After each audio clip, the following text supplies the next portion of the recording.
इस श्रृंखला में अगला व्याख्यान डॉक्टर चंचल जौहरी जी का है। डॉक्टर जौहरी काशी हिंदू विश्वविद्यालय से शिक्षा प्राप्त कुशल आयुर्वेद फिजिशियन हैं तथा चिकित्सा के क्षेत्र में सराहनीय सेवा के लिए धन्वंतरी पुरस्कार 2006 एवं लीजेंड्स 2018 पुरस्कार से सम्मानित हैं। आपने विभिन्न रोगों एवं चिकित्सा के विभिन्न पहलुओं पर 1000 से अधिक आर्टिकल लिखे हैं तथा विभिन्न मंचों पर विभिन्न संस्थानों में 100 से अधिक वक्तव्य व्याख्यान दिए हैं। डॉक्टर जौहरी, आपसे निवेदन है कि जो प्रतिभागियों एवं छात्राओं की चैट रिक्वेस्ट निरंतर आ रही है कि आप कृपया राष्ट्रभाषा हिंदी में प्रकाश एवं चिकित्सा जैसे विषय पर हमें आलोकित करें। मैं स्वागत करती हूँ डॉक्टर जौहरी का। डॉक्टर चंचल जौहरी। प्रकाश दिवस सेलिब्रेट कर रहे हैं, ideal international day of life. सबसे पहले 16 मई 1960 में लेज़र से एक भौतिक शास्त्री थियोडोर ने एक सर्जरी की थी। तब से ही ये प्रकाश की अहमियत हमारी समझ में आने लगी। उसके बाद इसके विभिन्न क्षेत्रों में उपयोग दिखाई देते चले गए और 147 देशों में करीब 13,000 से अधिक एक्टिविटीज़ को संज्ञान में लेते हुए यूनेस्को के 147 कंट्रीज़ ने ये डिसाइड किया कि हम लोग प्रकाश वर्ष सेलिब्रेट करेंगे 16 मई को। और सबसे पहले ये पेरिस में 2018 में सेलिब्रेट हुआ और इस बार हम तीसरी बार इसको मनाने के लिए प्रकाश वर्ष मना रहे हैं। तो सबसे बड़ी बात, इसका ऑब्जेक्टिव क्यों हम आज प्रकाश डे मना रहे हैं। इसका ऑब्जेक्टिव ये है कि हम विभिन्न क्षेत्रों में जैसे कला में, विज्ञान में, टेक्नोलॉजी में, चिकित्सा में इसके उपयोग को बढ़ाएं और इसकी और भी अधिक ह्यूमन लाइफ में क्या उपयोगिता है इसको हम तलाशें। आज सबसे पहले हम एक मेडिसिन में इसकी उपयोगिता को डिस्कस करेंगे। प्रकाश का बहुत अधिक उपयोग है, चिकित्सा के क्षेत्र में काफ़ी उपयोग है, बहुत सी बीमारियों में इसको उपयोगी सिद्ध होता है प्रकाश। जैसे कि नियोनेटल जॉन्डिस है, आयुर्वेदिक भाषा में इसको बहुपित्त कामला कहते हैं। कामला अर्थात जॉन्डिस, और बहुपित्त मतलब पित्त की अधिकता हो जाती है इस बीमारी में।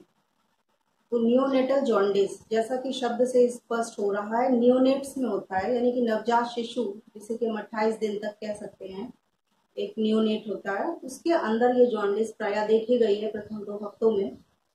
उसमें चिकित्सा में काफ़ी उपयोगी है प्रकाश चिकित्सा। इसके लिए जो प्रकाश चिकित्सा हम मेडिसिन में यूज़ करते हैं, इसमें कई तरीके की लाइट्स यूज़ होती है, जैसे हेलोजन लाइट है, फ्लोरेसेंट लाइट है, या लाइट इमिटिंग डायोड्स हैं।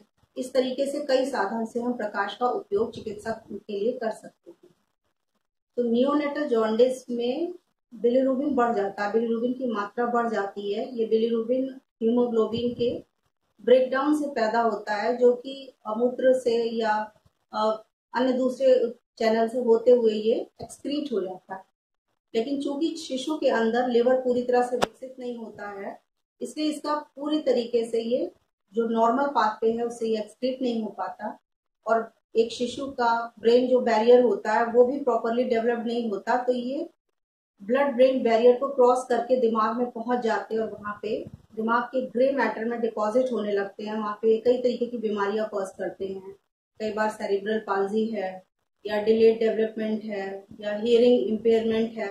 इस तरीके से अनेक डिजीजेस हो जाती है। उसके लिए सबसे अच्छा जो माध्यम है, इसमें जो बाकी चिकित्सा है उससे जब लाभ नहीं मिलता है तो हम इसमें एक विजिबल लाइट को यूज करते हैं। विजिबल लाइट में जो सबसे अच्छा है नियोनेटल जॉन्डिस को ट्रीट करने के लिए वो है ब्लू ग्रीन लाइट, जो कि हमारी नेचुरल लाइट के काफी करीब है।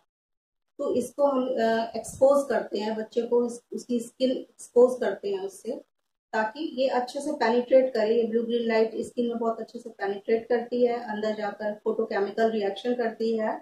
उससे जो हमारा बढ़ा हुआ एक्सेस मात्रा में बिलिरुबिन है, ये वाटर सॉल्युबल आइसोमर्स में चेंज होकर के नॉर्मल पाथवे से एक्सक्रीट हो जाता है। इसमें इसके कुछ साइड इफेक्ट्स भी हैं, कुछ इसमें थोड़े से रिस्क इन्वॉल्व हैं, जैसे कि इसमें डिहाइड्रेशन के चांसेस बहुत ज़्यादा होते हैं। तो बहुत ज़्यादा मॉनिटर करना पड़ता है कि बच्चा डिहाइड्रेट तो नहीं हो रहा है। दूसरा, इसमें रेटिना को नुकसान पहुंचा सकती है ये लाइट। इसके लिए हम उसके आई प्रोटेक्टर यूज करते हैं ताकि आंखों को, रेटिना को नुकसान ना हो। तो इस तरीके से नियोनेटल जॉन्डिस में तो इसका बहुत अधिक उपयोग है। इसके अतिरिक्त बहुत सी स्किन डिजीजेस हैं, उसमें इसका बहुत अधिक उपयोग है, जैसे कि एक्जिमा है या विटिलिगो है, सोराइसिस है। ये सब स्किन डिजीज है, जल्दी ठीक नहीं होती है। सोराइसिस में स्केली पैचेस रेड कलर के आ जाते हैं स्किन के ऊपर। विटिलिगो में कुछ जीन्स हैं जो कि मेलानिन बनाना बंद कर देती हैं, तो बहुत ही सुपर लाइट कलर हो जाता है। इसका ट्रीटमेंट भी बहुत अच्छा हम प्रकाश के माध्यम से कर सकते हैं। इसमें हम लाइट थेरेपी या फोटोथेरेपी की मदद से इसको ट्रीट करते हैं। इसका अधिक पेनिट्रेशन हो स्किन में, इसके लिए हम लोग स्किन में पेनिट्रेशन के लिए एक दवा होती है सोरालेन, उसको देते हैं। उसके साथ में जब हम ये स्किन लाइट ट्रीटमेंट करते हैं तो वो बेटर रिजल्ट देता है। इसके अलावा जैसे इची स्किन है, कॉन्टैक्ट डर्मेटाइटिस है, इस तरह की उसपे भी काफी अच्छा रोल देखा गया है। प्रकाश के थेरेपी से काफी अच्छे तरीके से ये ट्रीट होता है। तो स्किन डिजीजेस में इसका बहुत ज्यादा रोल है, नियोनेटल जॉन्डिस में है। इससे हट के डिप्रेशन में भी इसका रोल देखा गया है।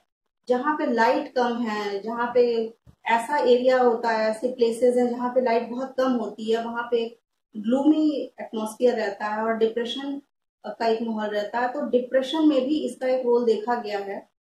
इसके अतिरिक्त